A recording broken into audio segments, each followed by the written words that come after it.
Everyone, मैं हूं आपकी टिया अरोरा और आज हूं मैं महादेव के मंदिर के पास जिनका नाम है मतंगेश्वर मंदिर और ये ब्लॉग है काफ़ी exciting. So yes, keep watching.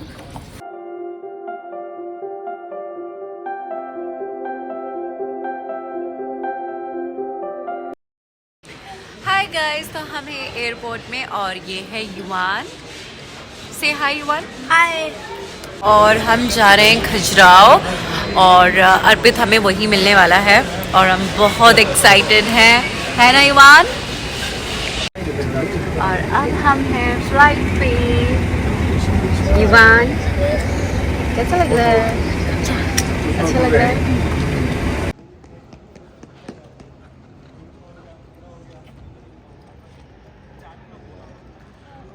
तो फाइनली हम पहुंच गए हैं और अर्पित से 4 दिन बाद मैं मिल रही हूँ और युवान भी बहुत खुश हो गया है क्योंकि वो कब से वेट कर रहा था पापा से मिलने के लिए, है ना युवान? मैं एक बार पूछ के बताता हूँ आपको ना एक तो खजुराहो लैंड करते ही मैंने देखा क्लीन और बहुत ही ब्यूटीफुल सिटी है और बिल्कुल पास में ही जगह है, मतलब 10 मिनट के रास्ते में हमें हमारा जो जहाँ पर हम स्टे कर रहे थे वो जगह थी। तो बहुत ही अच्छा लगता है दिल्ली वालों को जब बहुत जल्दी बिना ट्रैफिक के आप कहीं पहुँच जाओ। और मुझे तो वैसे भी स्मॉल सिटीज़ बहुत पसंद है, मतलब बहुत ही क्लीन और यहाँ का वेदर भी बहुत अच्छा था। और यस, काफ़ी अच्छा लग रहा था। ये हमारा रूम है और ये हम बाहर गए जहाँ पर मेहंदी हो चुकी थी ऑलरेडी। हाँ, मेहंदी थी ये। और उसके बाद हम पहुँचे तो मैंने देखा काफ़ी सुंदर सा टेंट लगाया हुआ था इन लोगों ने और ये हम रात को शादी के लिए रेडी हो गए थे। यहाँ पे बारात स्टार्ट होने वाली थी। पता है, मतलब मुझे छोटा शहर, मतलब ऐसे नहीं कि छोटा शहर नहीं है, एक्चुअली लोग यहाँ पे इतने अच्छे होते हैं ना, इनका दिल बहुत अच्छा होता है। मतलब इतनी रिस्पेक्ट देना, इतने मतलब दूल्हा के बात कर रहा है, इतने तमीज़ और इतना प्यार और इतना अपनापन ना कहीं नहीं मिलता। मुझे बिग सिटीज़ में कभी नहीं मिलता। और एक मैं खुद स्मॉल टाउन गर्ल हूँ तो आई नो क्या क्या वैल्यूज़ होते हैं, क्या रिस्पेक्ट होती है और कितनी प्यार इनके दिल में होता है, वो बिग सिटीज़ में मुझे कभी नहीं मिला। मेरा एक्सपीरियंस यही रहा हमेशा कि मुझे जो स्मॉल सिटीज़ वाले लोग हैं वो ज़्यादा मुझे तमीज़दार और अच्छे लगे।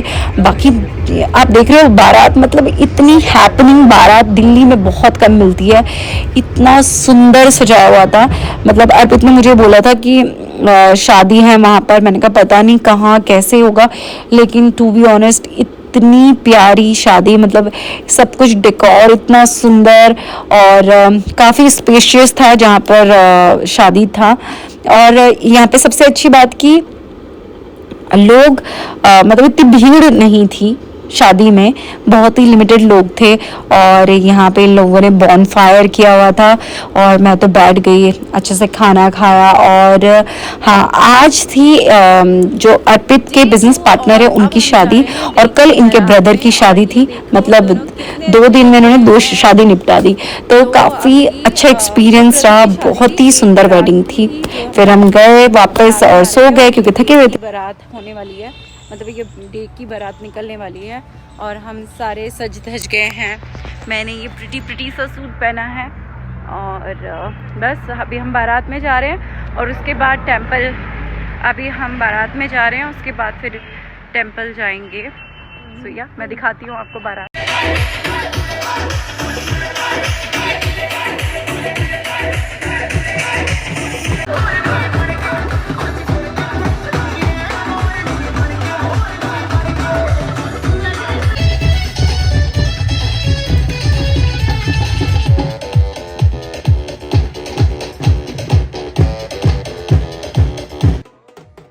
एक तो पता नहीं मेरे बेटे को क्या हो जाता है, बाहर जाके इतना मासूम, इतना इनोसेंट बन जाता है ना, जैसे कि इससे सीधा कोई बच्चा ही नहीं है। मतलब पूरी शादी में ढोल धमाके, सॉन्ग्स, डांस सब कुछ हो रहा है, लेकिन इसका एक्सप्रेशन वही है।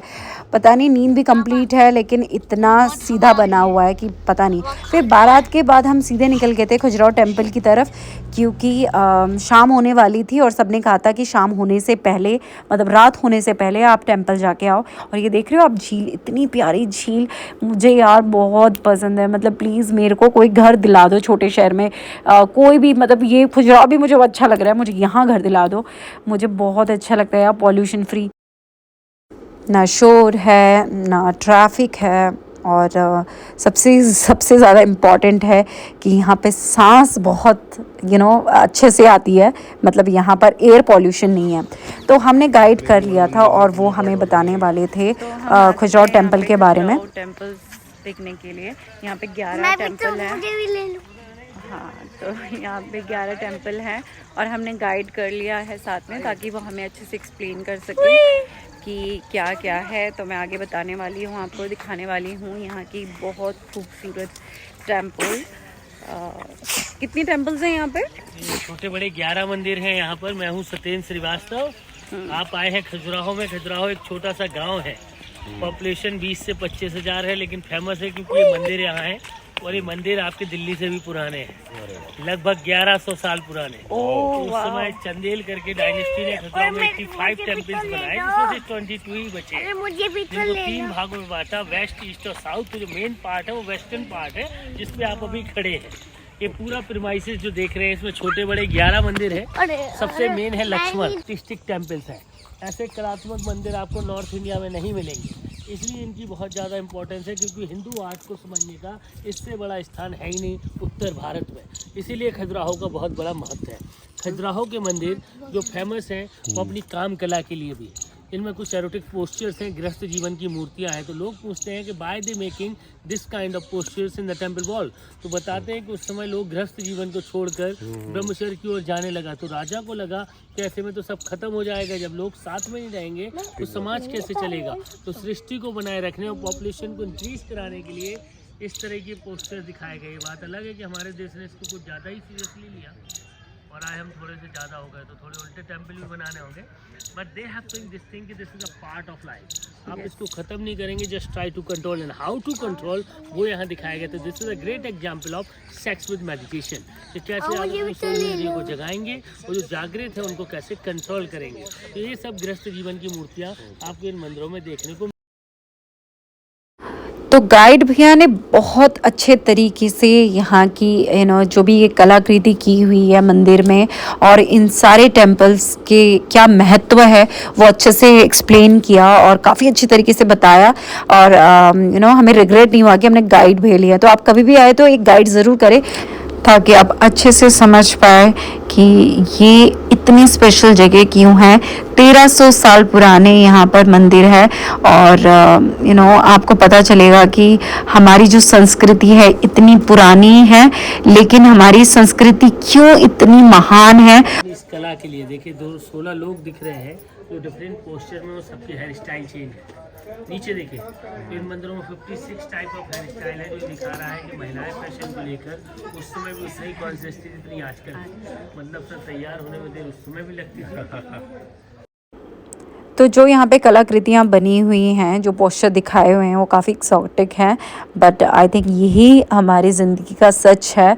और जिस तरीके से दर्शाया गया है सेक्स को और लाइफ को, और लास्ट में जो हम मुक्ति और सच्चा प्रेम और जो सारी चीज़ें जो हमारी समाज की जो समाज की असलियत है, जो मतलब दर्शाई गई है, वो बहुत अच्छे से दर्शाई गई है। तो वो मुझे बहुत अच्छा लगा।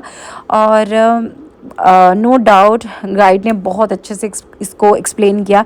यहाँ तक उन्होंने बताया कि कुछ ऐसे पोस्चर जो पोजीशंस हैं वो, जैसे कि चाहे वो फ्रेंच किस हो, वो बहुत पहले, हज़ारों साल पहले हमारे इंडिया से ही स्टार्ट हुआ है। तो बहुत सारी ऐसी चीज़ें पता लगी जो हमें कभी पता नहीं थी, और ये काफ़ी अच्छा एक्सपीरियंस रहा हमारे लिए।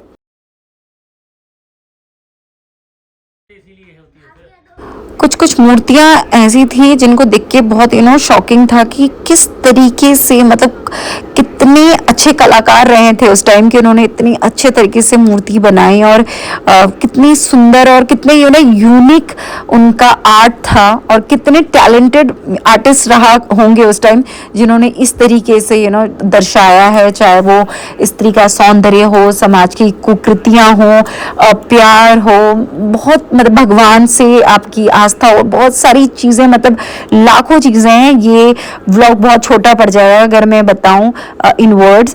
तो बहुत ही अच्छा एक्सपीरियंस, मुझे लगता है कि हर इंडियन को एक बार जाके ज़रूर देखना चाहिए कि क्यों हमारा भारत महान है। और मुझे बहुत प्राउड फील हो रहा था कि मैं ऐसी संस्कृति से आती हूँ जहाँ पर बिल्कुल ग्रेटेस्ट आर्टिस्ट रहते थे।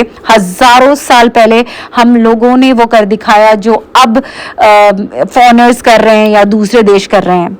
सो I really proud of my India. शाम हो चुकी थी और सनसेट होने वाला था, लेकिन हम सारे मंदिर नहीं जा पाए टू बी ऑनेस्ट।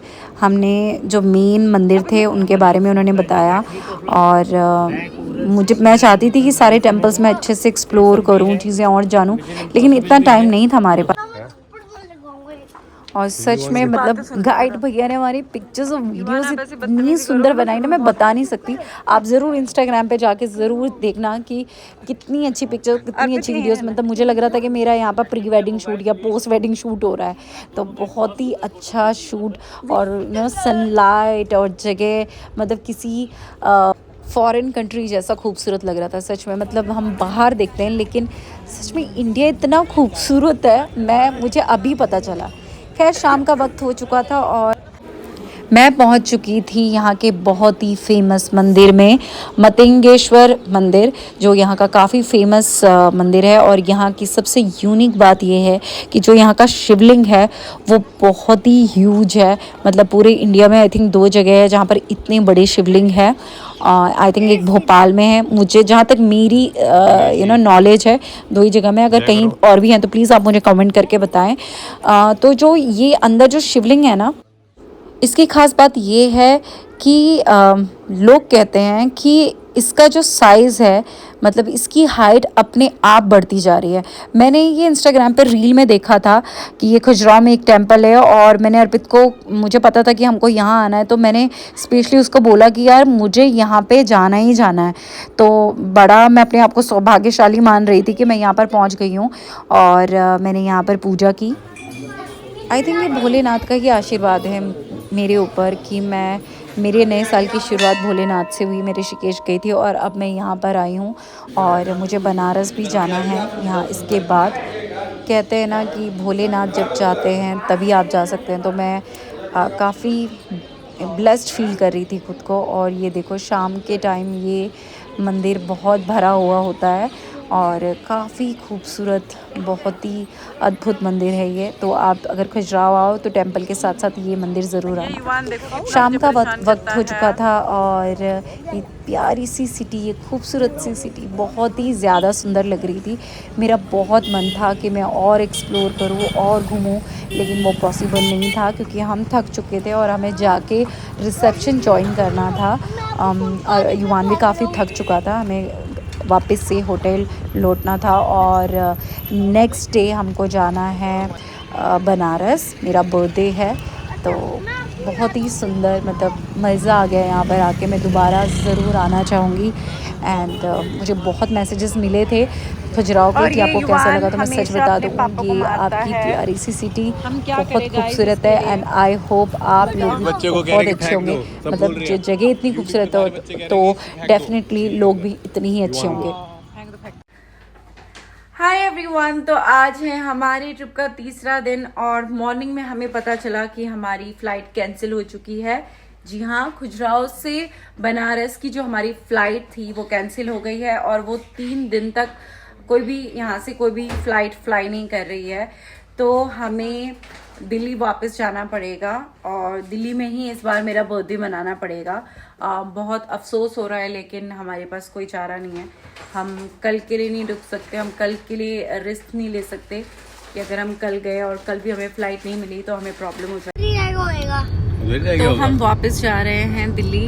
अर्पित, क्या प्रॉब्लम हुई है?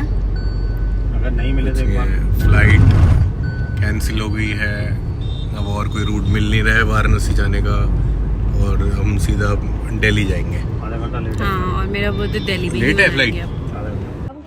बुरा तो बहुत लग रहा था कि हम बनारस नहीं जा पाए, क्योंकि मेरा बहुत मन था कि इस बार मैं बर्थडे शिव जी के घर यानी कि काशी में मनाऊं, लेकिन ये भी शायद भोले बाबा ही चाहते थे कि अभी हम ना आए। वैसे हमने वहाँ पे होटल और फ़्लाइट सब कुछ कर लिया था, बट लकीली पोस्टपोन हो गया है मार्च के लिए, मतलब होली के बाद हम वहाँ जा सकते हैं।